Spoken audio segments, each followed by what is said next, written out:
Hello to all my beautiful neighbors. Welcome to Bread's Block. I am Bread.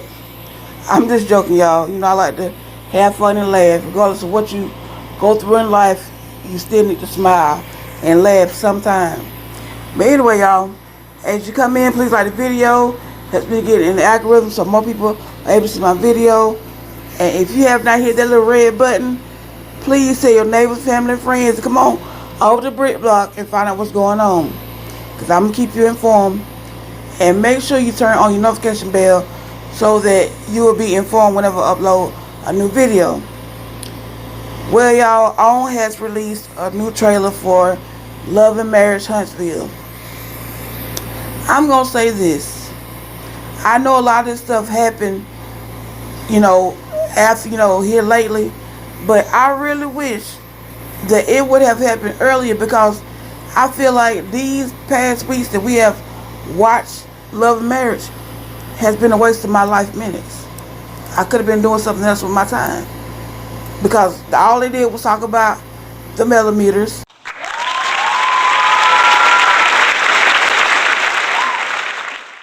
Thank y'all very much. Woo! Thank you.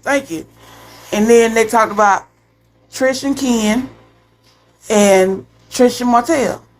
Nothing has been exciting at all. So it's like, please make sure that this season is doing what it's supposed to do. And really, in my opinion, I feel like what they're going to try to do is showing all these clips.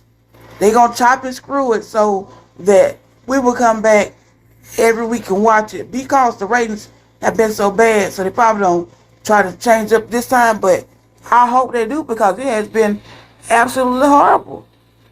I mean, we had watch parties, and still in the watch party, I ain't really watching. So it's like, help me. Oh, let me not forget the Destiny, Sunny, and Moses saga that has been carrying on. So let's get into this, y'all. Sidebar, before I give my thoughts, I will pin the link to this video in my comments, just in case you haven't saw the trailer. It's only 4 minutes and 8 seconds long, and you can understand, when the comments that I made. So it started with Pole Dr. Sheena Foster. She's about to throw her head up over that rail, and I don't know if she on A something or she just that seasick, but I felt bad for her. Now, Nell and Sonny are sitting beside each other. Nell asked Sonny, "Do you have any kids?" She says, "Not yet. We're going through IVF." And Kimmy and Dusty is over here sitting beside each other. Dusty up here with her eyes all bugged out. So they get to the dinner table next. Dusty says it's hard for her to listen to her friends ask Sonny, "Do she have any kids?" by her ex. That's a hard conversation to have in front of her. First of all, if you would have been tending to your business, minding the business that pays you, and not in their conversation, you wouldn't have to feel this way. You wouldn't be bothered. She wasn't talking to you, so you really shouldn't have been listening to her conversation. You could have entertained Kimberly while you were sitting beside her, but no, you want to be over there being nosy.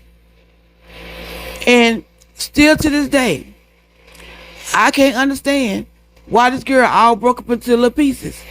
It's like Humpty Dumpty sat on the wall. Humpty Dumpty had a great fall. All the king's horsemen and all the king's men couldn't put Dusty back together again. Now, you and this man dated on and off for 15 years. Now, would you feel like that with LeBarrett? Because you was married to him, better or worse, rich or poor, in God's eye, on paper, legally binding. Would you feel that way about him if he was to marry one of your friends? Well, no, you know what? Because just with LeBarrett having dinner with Mel and their kids playing together, you got an attitude about that. And she ain't nowhere near wanting LeBarrett. But I don't understand, and I don't find it wrong that Moses moved on. And if he moved on to Sunday, then oh well. Because for 8 years, for 8 months, however long she said it was, 8 months, every other weekend she was getting fluid out. And like TD Jake said, get swallowed up. for 8 months. And you already said this man was your homeboy. So I can understand why you always so upset and you just gonna make this your storyline to the wheels fall off of it.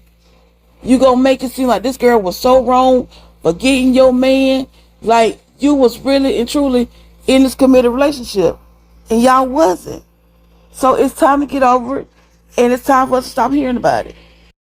And then it went to Martell, Moses, and Chris. Y'all got a brain freeze. And Martell, I always want to talk about somebody being a side piece. You the one wanting a side piece so bad, and that side piece messed your marriage up. He want every woman, somebody's wife, to be a side piece or to have a side piece. That was your choice to have a side piece, and to this day you married that side piece because she destroyed your marriage and left you with nothing. This second part was just messy. Trish said, me and Martell never had any sexual relationships, and Nell says, but you did go to his house, and she said yes. And in my opinion, that shouldn't have been a conversation that they had in front of Mel. Period. Because it rehashes a lot of stuff that happened. And she don't want to hear it. And I don't blame her. So when Dustin first came out with the interview with Trish, and she said, yeah, I went to the house in 2020. And I'm sitting there thinking, in 2020, they were still together because she was mad at Martell for leaving the house during the pandemic to go see Coleslaw. So that's when they were still together. So Shanita, Dr. Foster was trying to figure out, you married, you're not married, you're doing this, you're doing that, she's trying to figure out. So Mel walks off. I don't blame her. I don't want to hear about no other woman that's been with my husband, especially when I was married to him and in my house. I look at you sideways and different now myself. Mel said, just tell the truth. He said she just did. Honey, we know you lying through, well, no, we know you ain't lying through your teeth. You lying through your gaps in your teeth or something because you don't open your mouth. And Mel gets up and walk off. Don't blame her. So the next part, the men were standing around. Leaky Booty, which is Marceau, was picking at Hotel, which is Martell, saying that he slid up in somebody's DM for training. Scary. Then Hotel was like, that's none of your business. So Leaky Booty over here looking at He-Man, which is Ken. Ken was like, that was 5 years before me. And Leak was like, man, he wouldn't be slapping up about the DM and he married. Now I would beg to differ on that part, Leak. Cause simple fact, he was sliding up in Saul at the same time while he was married. So what make you think he won't slide into my DMs and slide around the world, around Huntsville? Cause if he could slide up in somebody's woman, he could slide up in some DMs. So that argument you got right there will not stand up in court, baby. So Hotel said, I got something for you. That was around the time that me, you, and Caillou went to Las Vegas. Caillou had a face on his, look on his face like, you mother plucker. You sitting there running your mouth and Courtney whisper over him, you might want to be quiet. So the next part, Mel like, free Reese, she talked to Dr. Shanita Foster. And Kimmy then it goes to Kimmy and Caillou sitting here talking about, it's public knowledge. Yeah, it's public knowledge that everybody know he was arrested. So Tisha go talking about it's a DUI this time. See, she talked too much. She about to tell something that we don't know. About it's a DUI this time. And he go leak talking about I'm hanging around a bunch of convicts. Man, you got a mugshot too, baby. And Fishy Tisha got a mugshot. So both of y'all convicts too. So get over it. So then Mel was telling Dr. Shanita Foster that, yeah, he got out of jail, but then he back on here same evening, the same day getting out with a bottle of liquor in his hands. Well, Mel, a hard head make a soft behind. He'll never learn. One day he'll understand that you can't keep riding around here getting DUIs. They're going to end up taking your little law license that he don't got from the $1.25 tree. He don't use them anyway. So Kimmy asked him, she want to know how he feel in that moment. And Caillou looked like, Caillou, I don't really know if you can help me. No, you can't help him because you don't know the whole truth and nothing but the truth. Because if you out here getting a DUI at 4 a.m. in the morning because they're trying to make us think it was at 12, baby, you should have been at home asleep. Or getting, trying to get sobered up when you was drinking. So you can't help him, Kimmy. Because he was with that girl and he can tell you that part. So then we go with Ken and talking to Trish. He telling her he'll defend her at all costs.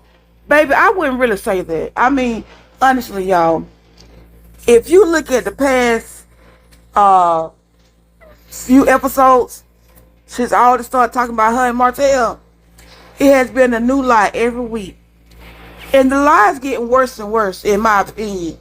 Because when you went to, oh, you know, I know him through my brother, you know, through Martell's brother, Martez, that's how we know each other. And then, oh, well, I trained him one time at the gym. Oh, and then, I went to his house. Yeah. I went to his house and I trained him. Oh, no. See, I just went to his house to visit, right? Just one time. No, okay. I went to his house a few times, right? Just a few times.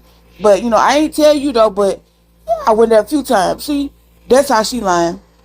So I wouldn't say I'm going to defend you at all costs because you begin to look real stupid in my eyes because it's too many lies around here. You going to tell me the truth. So then she meets up with her ex-husband. My bad, y'all. Her husband. Well, along with Ken. And they eating and she talking about the divorce and he act like, you know, he don't want to get a divorce. But, baby, when I tell you his demeanor and how he talk is sweet, I'm not saying he is, but he's from the ATL. And I got a lot of friends down there because I be in the area and in gospel music. Yeah. He look like a little fruit booty. But you ain't heard that from me. Shh, don't tell nobody. So then, you know, she, you know, give me paper to sign. Yeah, why does man be crying like somebody stole his dog?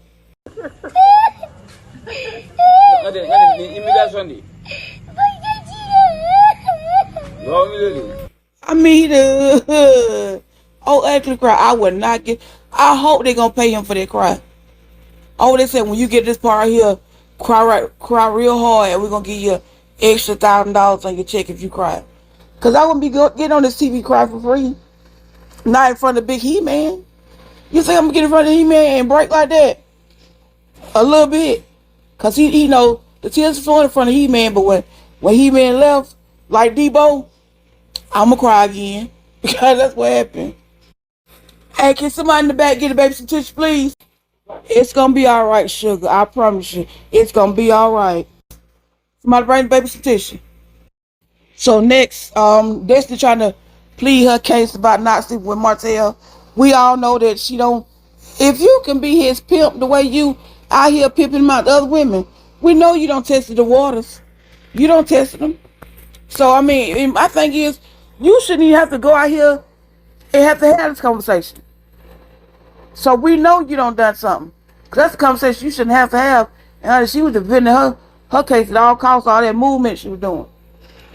So then Mel says that, you know, next, I'm sorry, y'all. Mel is talking there at the table, all the women again, and she talking about she shouldn't have to go out here and defend them. Here go bull-faced Betty's, the devil's strongest warrior daughter, Stormisha, talking about one of Mel crazy friends came to her building, recording, and next thing she knows, she get a text saying that she gon' get a warrant for arrest, and it's for harassing communication. First of all, while you try to throw that harassing communication in there, that's not the same thing what Martell has. So don't quit trying to put them in the same category. They killing me trying to group this thing together. What you did was wrong. Instead of you approaching this lady like you had sense and talking to her like you got sense and you see that she's your elder and ask her why she there, you don't want to come out there cussing and carrying food. But I don't know what makes you think that Melanie, she just know Miss Black Titanic. She go by her house. She call her every day. that she sent her to your building.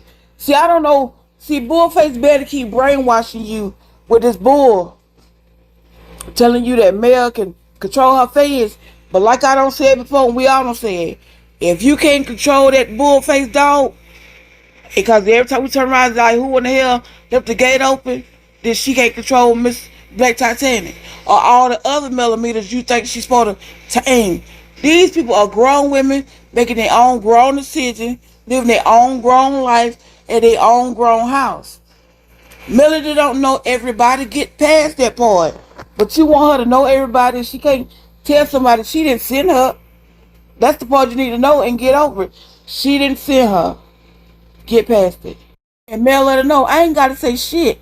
You know, what you saying, I ain't got to say shit. Say less. I did. When I said I ain't got to say shit, that was less. Stormy with her ghetto fabulous self need to grow up and tell her mama to get out her ear, because she could be way further than where she at now if Bullface Betty was not in her face. So then it's Chris and Nell. It's Chris and Mel, and you know, Nell was trying to say, you know, tell Mel that she got her back, and Mel was like, I thought you did. You know, whose side you leaning on? They side or my side? You know, they always talking about pick a side, but she said, after your interview, I don't know whose side you're on. And I've been questioning that myself, because Nell been showing herself real shady here lately. I don't see, because the people that you don't deal with or fool with, she in their face, grinning, skinning and grinning. Just see going to their little events and everything, but she don't come to yours. So, honey. So, next part, Martell says, you know, Leak was doing an interview about him. So he, you know, here go Marceau saying that, you know, every time, you know, Martell need to know about Martell and not to my, I was talking about Marceau and Tisha. First of all, they don't talk about them. I wish these people get their mind, this grand scheme that they think they standing on, that everybody got to talk about them. They are not important. You know, Leak said a couple weeks ago on his IG when somebody was talking to him in the chat, you know, now that I'm famous. No, that's your problem. Y'all think y'all famous. Y'all not. I mean, famous Amos Cookies is more famous than y'all are. So no, you are not famous. Nobody talks about them. Like I said in my video yesterday about Wanda, if it wasn't for Martell and Melody being on the show, they would not have had no storyline, because they have not showed their life yet. We still waiting to see what the Hello Kitty y'all do for a living, for real. Because every time you turn around, let's go back on this episode 2. Now, I don't said it before on this little clip. It's amazing how they can always be standing in some unfinished business. When we gonna see something completed that y'all don't did, and you doing a walkthrough showing us, okay, this right here, this ceiling right here, we made this, we did that. You don't have a storyline. Every time we see y'all, it never fails. We gonna get to go to incomplete business. I mean, where y'all standing at this time? I guess it's that house that he say he building, that I don't think he really building. He probably over there babysitting the workers, but that's about it. Boy, Martell ain't playing with him. You heard me. Just call Martell Toucan Sam now, because he sang like a bird. That's his new name, Toucan Sam. Because he said, you acting like a band now, but not when we was plucking them women together. So we know they, well, I don't even know, he said, I don't even know if I heard women, but while we was plucking together, so he up here singing like a bird. He telling on everybody. Martell says, you know what now? I'm going to go ahead and say what I got to say, because, simple fact, I ain't got nothing to lose. I don't lost my family. So I'm going to go ahead and tell on you. And here go Fishy Tisha. She got to be the dumbest person. She just like a mama. When I tell you, Bessemer school system had let them down. Where the pictures at, Martell? Where the pictures at, Martell? Why would you want to see pictures of that? Just give me proof. I don't need to see no pictures. But give me a phone call. Where the pictures at, Martell? You want to see pictures, dummy? Girl, bye. And then Martell say, hey, She don't mess with my friend, my cousin. Somebody talking so fast. He gonna kill me. Martell! Martell! Oh no, baby. You not finna stop 2K and Sam. He on a roll now, baby. Now we finna have all the Fruit Loops. Every color you want. He just put them all into the bowl. Thank you, Martell. And more so, I was trying to tell Tisha to be quiet when she's saying something. He said, no, go ahead, get big fella. Oh yeah, he's gonna go ahead and keep on. But he wanted Tisha to be quiet. He always trying to tell her what to do. I don't know if that's her husband or her father. You are the father. You are the father. You know, in the case of 30-year-old Tisha, Marcel, you are the father. Because that's exactly how he act, like he her father. But hey, don't even worry about it. They don't rather the little beast than Martell. Martell say, you want to get out here after all my charges, now you want to talk about me like a dog when we've been riding around like flow fat sides. And if you notice, they have been on Martell's side in all the bullshit stuff he done. They been right there. Every time he do something, they've been hanging together. But when he got these charges right here, he went ahead and like, you know what, we against you now. They turned their back on him. But you know, Jose's like, look, okay, go ahead, turn your back. But no, now, since you want to go out here and talk about me on social media and all this kind of stuff, because Marceau Leak did take the IG and talk about Martell, he said, I'm going to talk about you. And I'm going to talk about you in front of everybody. I'm telling all the business. Martell say, pluck all y'all. So anyhow, that's the end of it. That's how the season gonna go. You know, I realize that a lot of stuff happened late, but I really and truly wish they would have had these scenes at the beginning. And everybody would have had to waste their life minutes again. And like I said earlier, I hope they don't chop and screw this up just so they can have us to watch this every week. But this episode right here, oh yeah. Yeah, this time, they gonna put some respect on Martell's name. He said, Leak and Caillou, I got something for all y'all. And one thing I realized, and I will say this one thing, with Mel, ain't none of them her friends. And they are blatantly disrespectful because a lot of stuff that y'all was saying in front of her did not need to be said. It's like all y'all on here talk too much. I realize it's a reality show. But this reality show, I know y'all life can't be that messy. Because a reality show is showing my reality and showing my life. And if your life is that messy, I wouldn't want to be a part of it. But anyway, y'all, I hope y'all like this video. Like, comment, and subscribe. I'm looking forward to when this come out. I will be doing my commentary on it. So, happy Sunday. Like, comment, subscribe, and I will see y'all in the next video. And you already know what to do. Let's have a great day on purpose. She got the news.